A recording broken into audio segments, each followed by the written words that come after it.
Joke rin! Okay na. Ay, okay na. Kung Honest Pina. Honest Pina! Honest Pina! Nagbabalik ang inyong bulilit na maliit na makulit. Pero sinasabi sa inyo, ako'y mabait.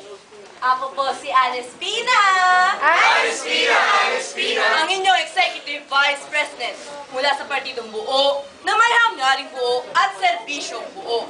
Metal Bolts, Mechanical Engineering, to alliance of leaders being outstanding leadership through service. Ang sabi! Ang sabi ng SP na galing ng EVP para sa SP na sayang MEC. EVP.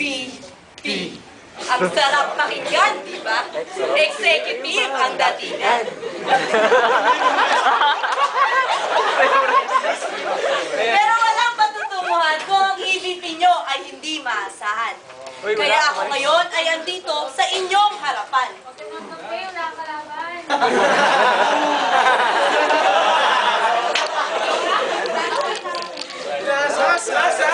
Andito. Nasaan? Andito. Andito na ang tunay na lakas nyo. Andito ako ulit handang maglingkod para sa inyo. Ang trabaho ng isang EVP ay hindi basta-basta. Marami, magulo, hindi partikular. In my 17th year stay dito sa UST, sinisiguro ko sa inyong aalagaan at iingatan ko ang MEC.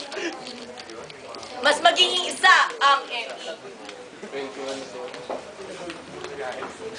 Ako, bilang isang EVP, ang magiging tulay ng mga faculty members, alumni, students, and officers.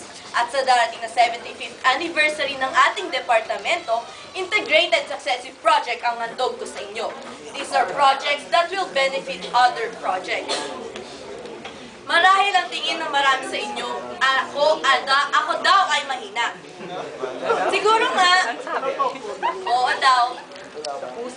Pero alam ko na lahat na mahina ay nagiging malakas. Hayaan ninyo ako na maging lakas nyo. Hayaan ninyo akong iangat ang MEC sa mas mataas pa nitong level. Dahil andito ako ulit handang maglingkod para sa inyo. Muli, ako po si Honest Pina, at sabi na SP na galing na EVP para sa SP na sayang MEC. Mula sa partidong buo, Na may hanggaring mo at serbisyong buo.